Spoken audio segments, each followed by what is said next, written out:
कृष्ण। अक्षय का अर्थ है जिसका कभी क्षय नहीं होता, और तृतीया का मतलब है तिथि के अनुसार तीसरा दिन। हमारी वैदिक संस्कृति अत्यंत विशेष और वैज्ञानिक है, जिसमें सूर्य और चंद्रमा की गति के अनुसार तिथि, मास और उसमें आने वाले कुछ महत्वपूर्ण दिनों को निर्धारित किया जाता है। वर्ष में कुछ ऐसे विशेष दिन होते हैं जब किसी भी शुभ कार्य के लिए आपको अच्छा मुहूर्त या समय देखने की आवश्यकता नहीं होती। ऐसे ही कुछ विशेष दिनों में से एक है अक्षय तृतीया का दिन, जो वैशाख मास के शुक्ल पक्ष की तृतीया तिथि में आता है।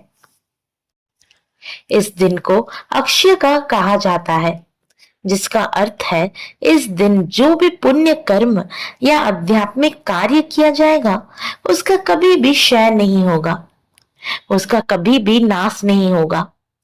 जैसे भगवत गीता में भगवान श्री कृष्ण कहते हैं कि जो भगवान के शरण में आते हैं वे शीघ्र धर्मात्मा बन जाते हैं और स्थायी शांति प्राप्त करते हैं। हे कुंती पुत्र, निडर होकर ये घोषणा कर दो कि मेरे भक्त का कभी नाश नहीं होता। उसी प्रकार अक्षय तृतीया के दिन किया गया कोई भी पुण्य कर्म का फल नष्ट नहीं होता। भौतिक संसार का सामान्य नियम यही है कि यदि आप कोई पुण्य कर्म करते हैं तो उसका अच्छा फल मिलता है, और यदि कोई पाप कर्म करते हैं उसका बुरा फल भी सहना पड़ता है। हमारे जीवन में आने वाले सुख और दुख अंततः हमारे पूर्व जन्म के पाप और पुण्य कर्म के परिणाम स्वरूप होते हैं। एक बार जब हमारे पुण्य कर्म का अच्छा फल मिल जाता है तो वह समाप्त हो जाता है और फिर से हमें कोई दूसरा पुण्य कर्म करना पड़ता है। लेकिन अक्षय तृतीया ऐसा दिन है जब आप जितना अधिक आध्यात्मिक कार्य, पुण्य कार्य, जप, तपस या यज्ञ करते हैं उसका फल चिरकाल तक आपके साथ रहता है और उसका कभी भी नाश नहीं होता। आइए आज हम इस अक्षय तृतीया के उपलक्ष्य में उससे जुड़ी एक पौराणिक कथा का श्रवण करते हैं। इस कथा के बारे में कहा गया है कि जो व्यक्ति इस कथा को अक्षय तृतीया वाले दिन पूरी तरह से सुनता है, यानी शुरू से लेकर अंत तक सुनता है, उसे अक्षय पुण्य फल की प्राप्ति होती है। प्राचीन समय की बात है जब ये पृथ्वी अनेक महान राज्यों और तेजस्वी ऋषि मुनियों में से सुज्योतित था। चारों ओर धर्म और सुख का वास था, लेकिन फिर भी कर्म का चक्र सबके लिए समान नहीं होता। ऐसे समय में एक ब्राह्मण परिवार था जो अत्यंत निर्धन था। उस परिवार में केवल ब्राह्मण और उनकी पत्नी थी। उनके पास ना तो कोई धन संपत्ति थी और ना ही कोई संतान। लेकिन इस ब्राह्मण के लिए जीवन में जो एक सुख था वह उसकी पत्नी थी। वह ब्राह्मण की पत्नी अत्यंत विनम्र, पतिव्रता, चरित्रवान और सुंदर थी। ब्राह्मण भिक्षा मांगकर जो भी लाते उसी में वह संतुष्ट रहती और अपने पति की सेवा करती। उनके प्रयासों के बावजूद ब्राह्मण अपने जीवन निर्वाह के लिए पर्याप्त धन एकत्रित नहीं कर पा रहे थे। इस अवस्था में वे दोनों पति पत्नी परम भगवान के प्रति समर्पित थे। आखिर एक दिन ब्राह्मण की पत्नी ने कहा, हे स्वामी, आप इतना प्रयास करते हैं लेकिन फिर भी हम अपने जीवन यापन के लिए पर्याप्त धन एकत्रित नहीं कर पा रहे हैं।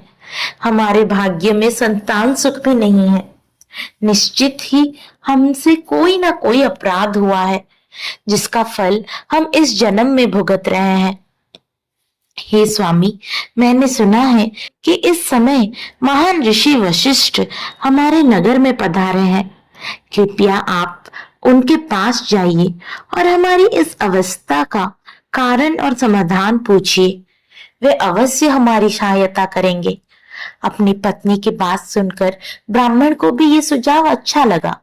वे उसी समय महान ऋषि वशिष्ठ के पास गए। वहां जाकर उन्होंने प्रणाम किया और हाथ जोड़कर ऋषि से प्रार्थना करते हुए कहा, हे ऋषिवर, आप तो त्रिकाल यज्ञ है। आप प्रत्येक जीव के भूत, भविष्य और वर्तमान से परिचित हैं। हे प्रभु, कृपया आप मेरी अवस्था का कारण बताइए।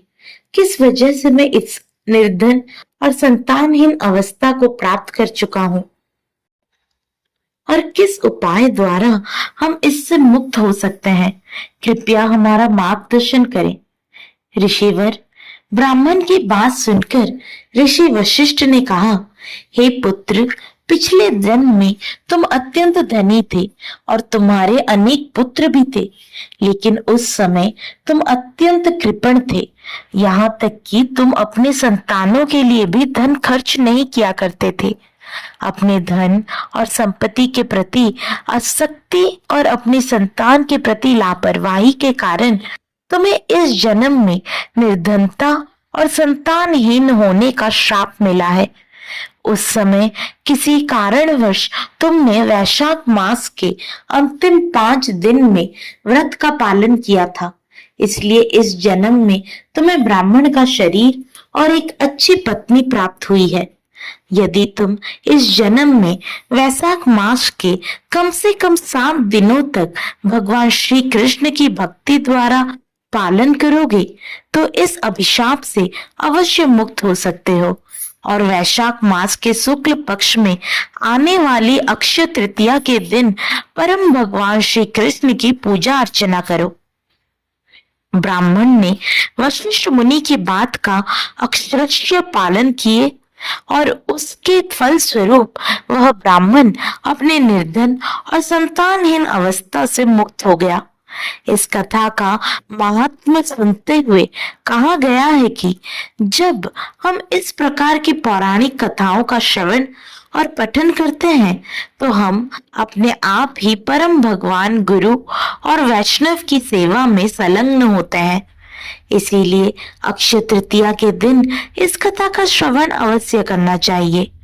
सिंहाचल में भगवान नरसिंह देव के एक विग्रह है जिनसे संपूर्ण वर्ष के दौरान चंदन लगाकर रख जाता है, लेकिन अक्षय तृतीया का यही एकमात्र दिन है जब उनके शरीर से चंदन उतार लिया जाता है।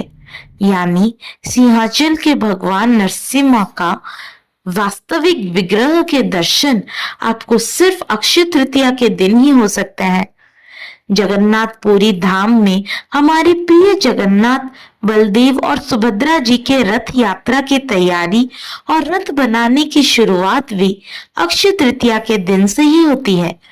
वृंदावन में बांके बिहारी मंदिर में भगवान श्री कृष्ण के चरणों के दर्शन भी वर्ष में सिर्फ एक बार अक्षय तृतीया के दिन ही होते हैं।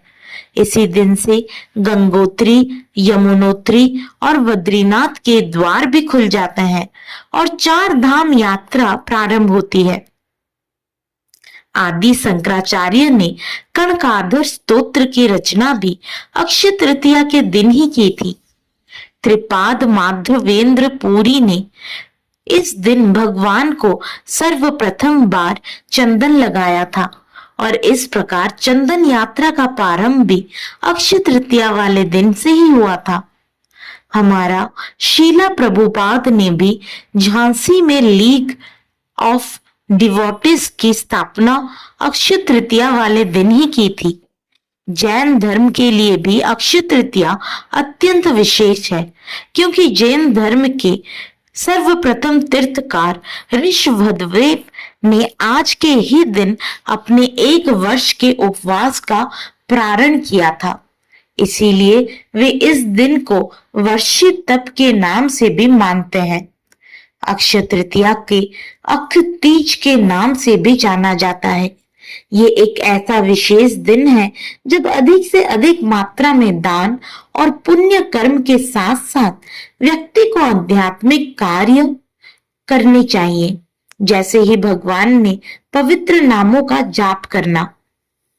इसीलिए आज के दिन अधिक संख्या में हरे कृष्ण महामंत्र का जाप करना चाहिए आज के दिन भगवत गीता, श्रीमद् भागवत जैसे आध्यात्मिक ग्रंथों का वितरण बनना चाहिए और उन्होंने पढ़ना चाहिए।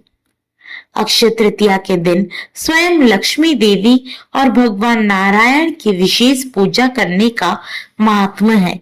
इसीलिए कहा जाता है कि इस दिन किसी भी रूप में सोना या चांदी खरीदना शुभ माना गया है।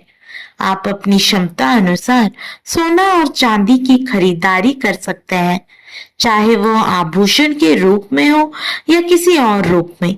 जरूरी नहीं है कि कोई बड़ी चीज ही लेनी है, आप कम से कम कीमत वाली कोई भी चीज ले सकते हैं।